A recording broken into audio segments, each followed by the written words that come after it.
Sri Sai Ram. Bhagavatha Vahini by Bhagavan Sri Sathya Sai Baba. Chapter 22, Arjuna's Fight with Gods. Vyasa continued, O king, your grandfathers were ready to renounce everything to God if the need arose. They were prepared also to fight with God if the need arose, for they were only observing Kshatriya Dharma when they fought so.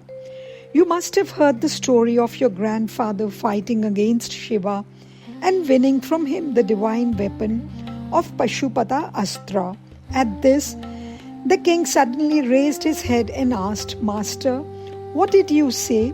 Did my grandfather wage battle against Shiva?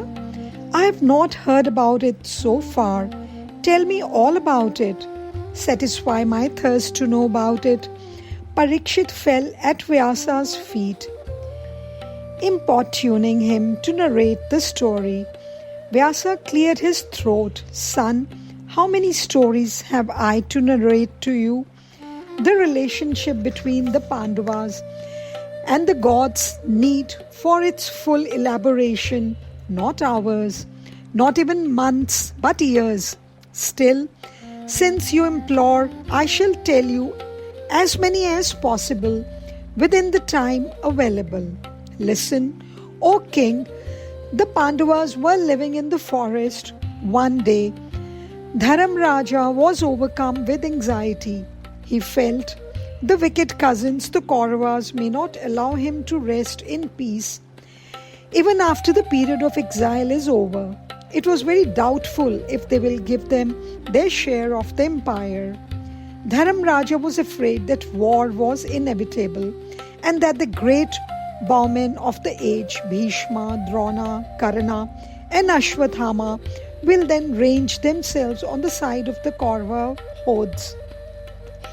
He apprehended that the Pandavas may not be able to overcome such a galaxy of strength. He feared that the war might end in defeat and the Pandavas might have to spend their years in the jungle itself.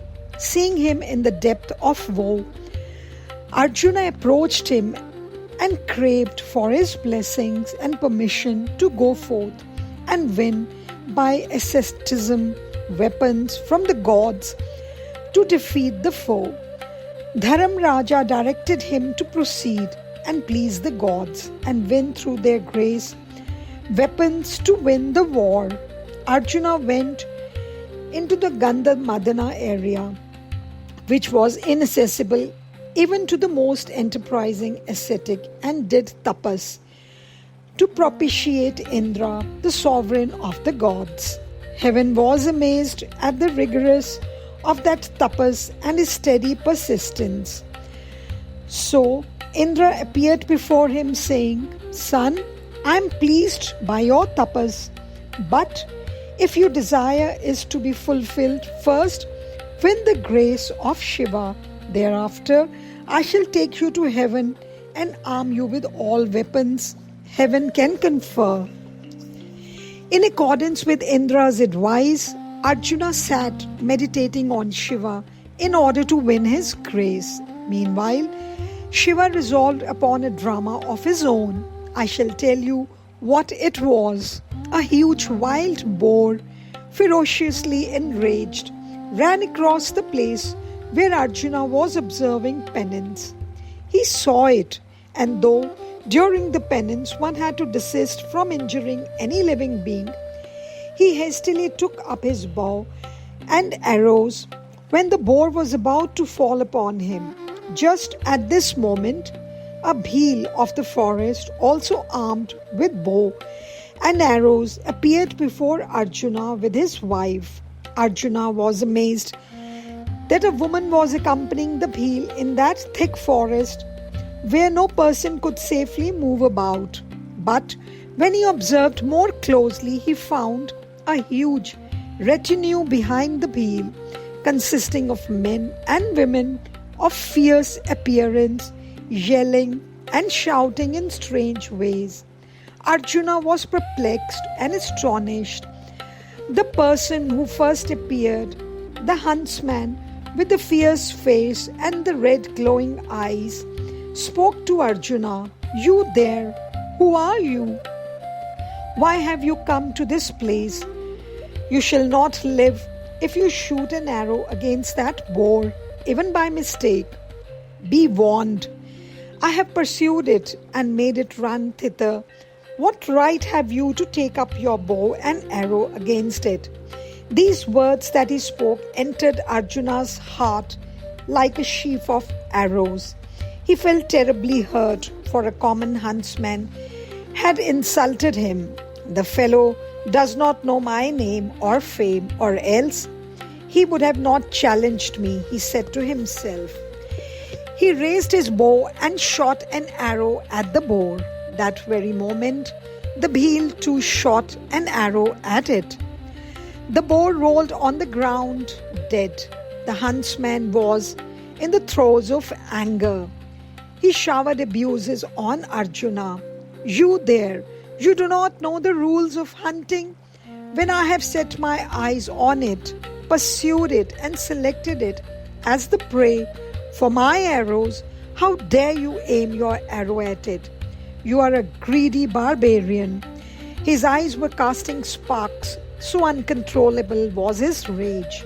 Arjuna too was enraged. He shouted back, "Shut up, you scoundrel, or else I will dispatch you to the domain of death. Save yourself by stopping your wagging tongue. Get back the way you came."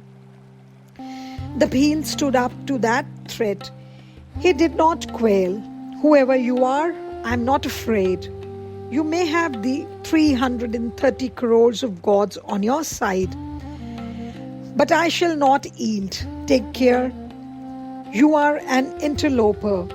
Who gave you permission to enter here? Who are you to order me out? This forest is ours. You are a thief who has sneaked in, and you have the audacity to ask us to get away?" he replied. At this, Arjuna guessed that he was no ordinary huntsman. He spoke in a calmer tone. "The forest is the property of all. You have come to hunt, I have come to do penance to please Shiva. I shot that boar only to save myself from its rage." The huntsman, however, was not softened. "I don't care whom you adore, whom you desire to please. Accept the wrong that you have done.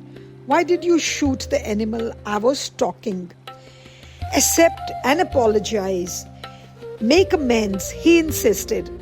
Arjuna lost all patience. This fellow's life too is to end like that of the boar, he told himself. He is not to be cured by soft words, he felt.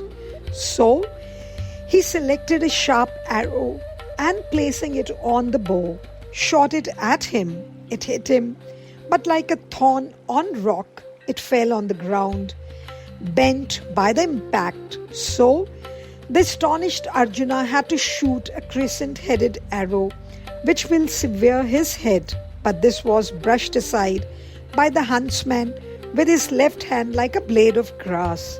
At last, Arjuna let go the unending shower of arrows from his ever-full shoulder bag. This too had no effect. Arjuna became desperate, like a man robbed of all his possessions and deprived of all means of resistance. He stood helpless and filled with rage. He was like a bird with clipped wings, a tiger whose teeth have been pulled out and claws cut, a ship without sails and rudder.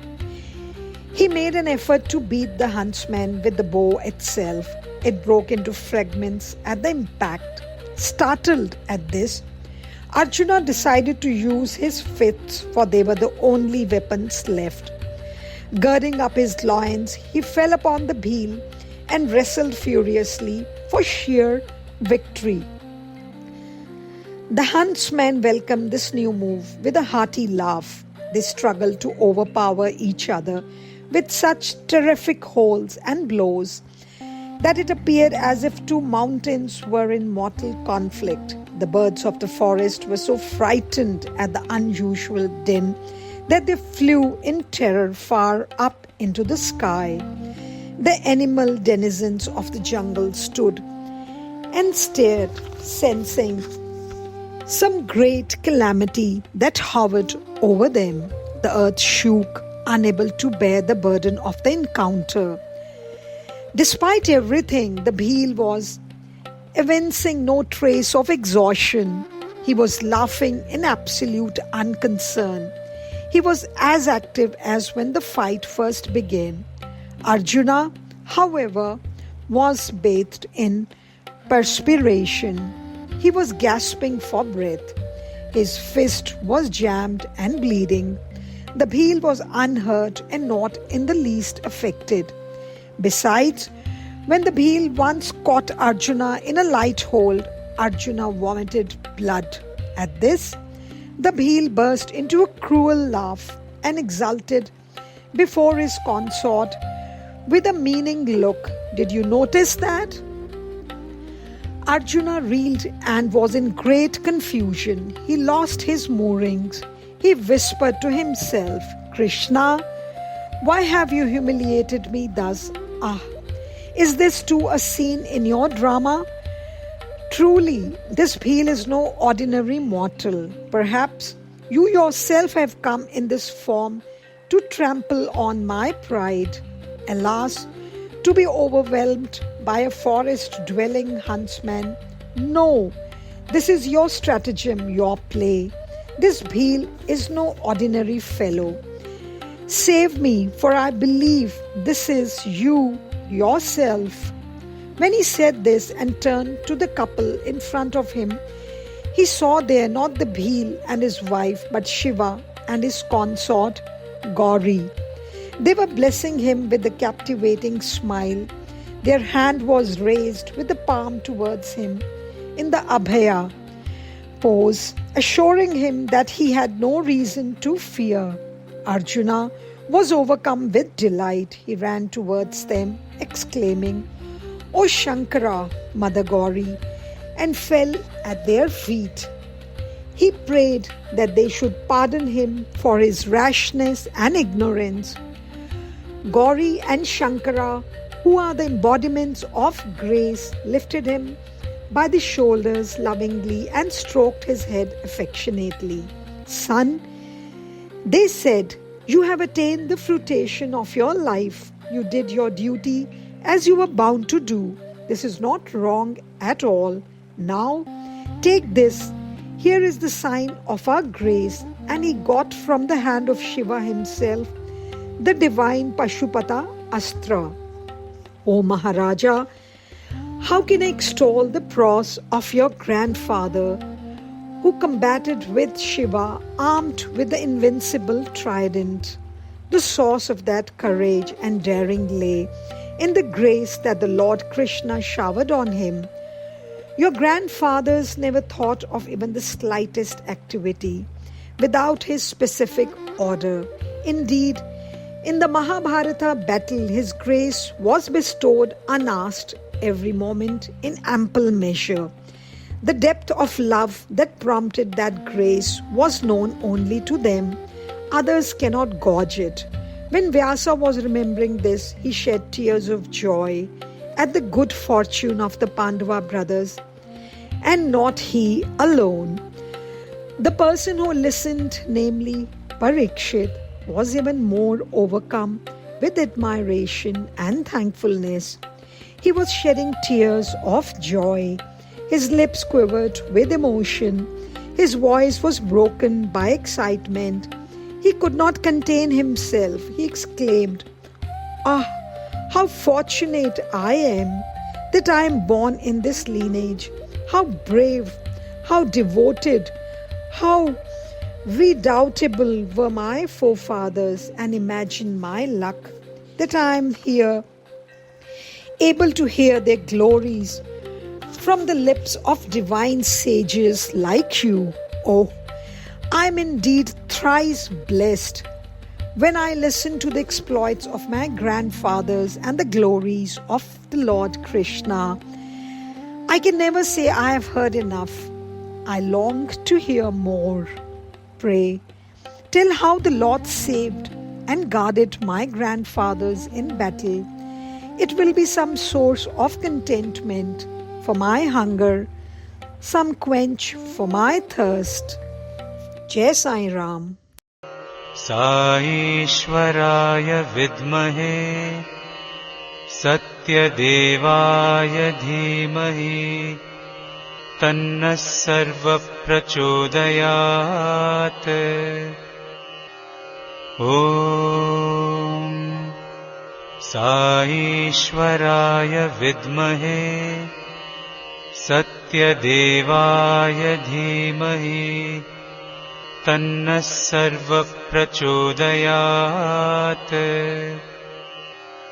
Om Saishwaraya vidmahe Sathya Devaya dhimahi Tanna sarva prachodayat.